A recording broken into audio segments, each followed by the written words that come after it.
जय हिंद दोस्तों। 80 शब्द प्रति मिनट डिक्टेशन स्टार्ट। इस धरती पर कहीं स्वर्ग है तो वह कश्मीर में है, लेकिन कालांतर में धरती का स्वर्ग कहे जाने वाला कश्मीर अनेक कारणों से एक विवादित क्षेत्र बन गया। अनुच्छेद 370 इन्हीं विवादों में से एक प्रमुख विवाद रहा है। वर्तमान सरकार ने अगस्त 2019 में अनुच्छेद 370 को समाप्त कर कश्मीर में शांति स्थापित करने की दिशा में एक निर्णायक कदम उठाया है। आज़ाद भारत की राजनीति में यह सबसे साहसिक और दृढ़ इच्छाशक्ति से भरा हुआ निर्णय था, क्योंकि वर्ष 1947 में अगस्त के महीने में ही भारत को आज़ादी मिली तथा अगस्त 2019 में ही संसद में जम्मू और कश्मीर पुनर्गठन विधेयक 2019 को पारित किया गया, जिसके अंतर्गत भारतीय संविधान के अनुच्छेद 370 और अनुच्छेद 35A को निरसित कर दिया गया। जम्मू कश्मीर में 3 मुख्य भौगोलिक क्षेत्र आते हैं: जम्मू कश्मीर और लद्दाख। जम्मू क्षेत्र हिंदू बहुल, कश्मीर मुस्लिम बहुल तथा लद्दाख बौद्ध बहुल क्षेत्र है। इन तीनों में सर्वाधिक समस्याग्रस्त क्षेत्र कश्मीर है, लेकिन इसका प्रतिकूल प्रभाव पूरे जम्मू कश्मीर पर पड़ता है। इसी संदर्भ में अनुच्छेद 370 की समाप्ति को ऐतिहासिक कदम माना गया है।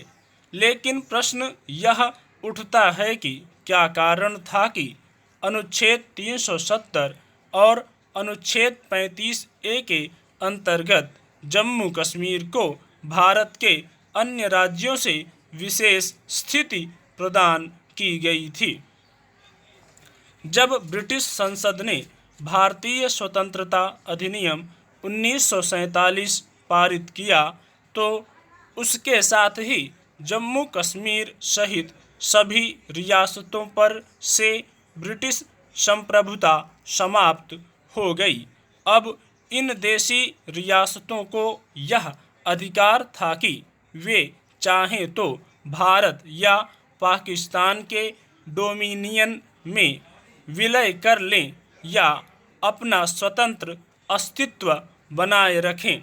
जम्मू कश्मीर के शासक हरि सिंह ने स्वतंत्र रहने का फैसला किया, किंतु 20 अक्टूबर 1947 को पाकिस्तान समर्थित आज़ाद कश्मीर सेना ने कश्मीर पर आक्रमण कर दिया था।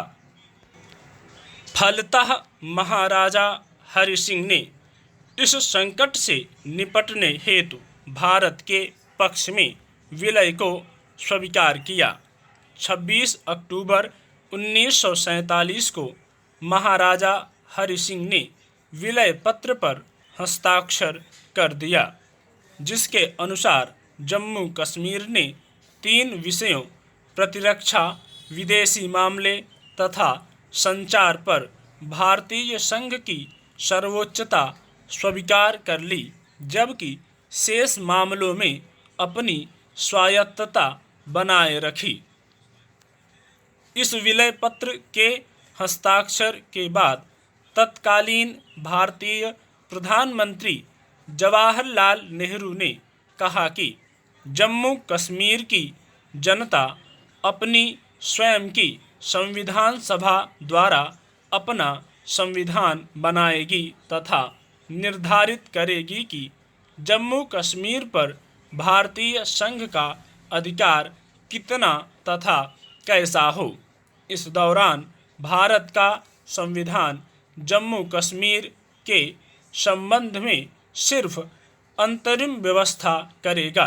इसी अंतरिम व्यवस्था को कानूनी रूप देने के लिए भारतीय संविधान में अनुच्छेद 370 शामिल किया गया, जिसके अंतर्गत जम्मू कश्मीर के विशेषाधिकार दिया गया।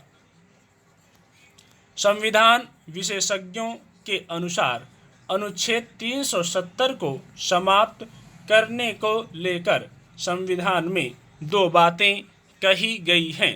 प्रथम यह कि अनुच्छेद 370 को जम्मू कश्मीर विधानसभा की सहमति से राष्ट्रपति इसे हटा सकता है, जबकि दूसरा प्रावधान यह है कि संविधान के अनुच्छेद 359 के तहत संसद 2/3 बहुमत से इसको समाप्त कर सकती है। क्योंकि अनुच्छेद 359 संसद में संविधान के किसी भी अनुच्छेद में संशोधन करने या उसको हटाने का अधिकार देती है। ध्यातव्य है कि पूर्व में इसे समाप्त करने के संबंध में यह प्रावधान था कि राष्ट्रपति एक आदेश के द्वारा और जम्मू कश्मीर संविधान सभा की सहमति से इसे समाप्त कर सकता है। किंतु इस संदर्भ में वस्तुस्थिति यह थी कि जम्मू कश्मीर संविधान सभा 26 जनवरी 1957 को ही भंग की जा चुकी थी और वर्तमान में राज्य में राज्यपाल शासन था। अतएव राष्ट्रपति ने इस संदर्भ में अनुच्छेद 370 के खंड 3 के प्रावधानों का प्रयोग करते हुए राज्य के राज्यपाल की सहमति से अपने आदेश के माध्यम से इसे समाप्त कर दिया था। भारत के वर्तमान गृह मंत्री अमित शाह द्वारा प्रस्तुत जम्मू कश्मीर राज्य पुनर्गठन विधेयक को राज्यसभा में 5 अगस्त 2019 को तथा लोकसभा में 6 अगस्त 2019 को पारित किया गया तथा 9 अगस्त 2019 को राष्ट्रपति ने इस विधेयक पर हस्ताक्षर कर दिया, जिसके बाद इसने अधिनियम का रूप धारण कर लिया। यह अधिनियम 31 अक्टूबर 2019 से प्रभावी है।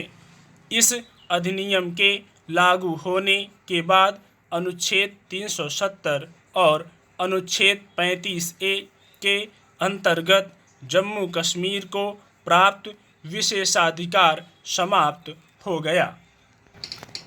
जम्मू कश्मीर के विशेषाधिकार को समाप्त कर भारतीय संघ में केंद्र शासित प्रदेश के रूप में शामिल करना भारत सरकार की दृढ़ इच्छा शक्ति व साहसिक तथा ऐतिहासिक निर्णय है।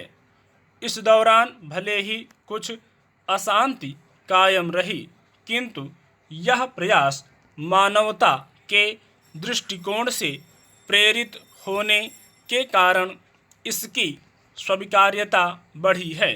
ऐसे में कश्मीर की आवाम का प्यार व विश्वास हासिल करने के लिए भारत सरकार को वहां विकासपरक नीतियों को बढ़ावा देना होगा। लोगों को सुरक्षा प्रदान करनी होगी। शीघ्र ही विधानसभा चुनाव करवाकर लोकतंत्र बहाल करना होगा।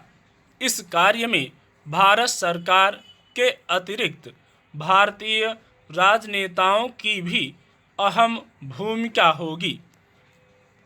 इसके लिए वोट बैंक व सत्ता की राजनीति की जगह राष्ट्र की सुरक्षा व विकास की राजनीति को बढ़ावा देना होगा।